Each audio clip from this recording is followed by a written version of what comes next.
Hey there, health enthusiasts! Today, I'm diving into one of the most powerful natural remedies for your skin, aloe vera. This little green gem has been a skincare hero for centuries, and I'm here to show you exactly how to use it for skin healing. First up, let's talk about why aloe vera is such a big deal. Aloe vera is packed with vitamins, minerals, and antioxidants that help soothe, hydrate, and heal your skin. Plus, it's anti-inflammatory, making it perfect for calming irritated or sunburned skin. Okay, step 1, getting your hands on a fresh aloe leaf.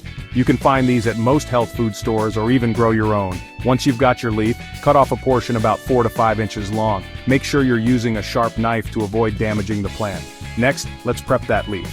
First, wash it thoroughly to remove any dirt or bacteria. Then place the leaf on a cutting board and slice off the spiky edges on both sides.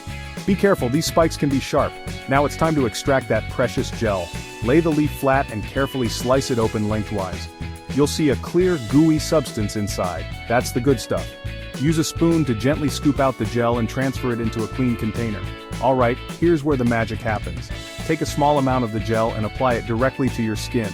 You can use it on your face, arms, legs, anywhere that needs a little extra TLC. Gently massage the gel into your skin using circular motions. If you're dealing with a sunburn or irritation, you'll feel an immediate cooling effect. Let the gel sit on your skin for about 20 minutes. This gives it enough time to fully absorb and work its healing magic. After that, rinse it off with lukewarm water and pat your skin dry with a clean towel. You'll notice your skin feels softer, smoother, and more hydrated. For best results, incorporate aloe vera into your skincare routine a few times a week. Trust me, your skin will thank you. Remember, always do a patch test before using aloe vera to make sure you're not allergic. And if you have any severe skin conditions, it's a good idea to consult with a dermatologist first. There you have it, folks. A simple, natural way to boost your skincare routine. If you found this guide helpful, give it a thumbs up and hit that subscribe button for more health tips and tricks. Thanks for watching and take care of that gorgeous skin.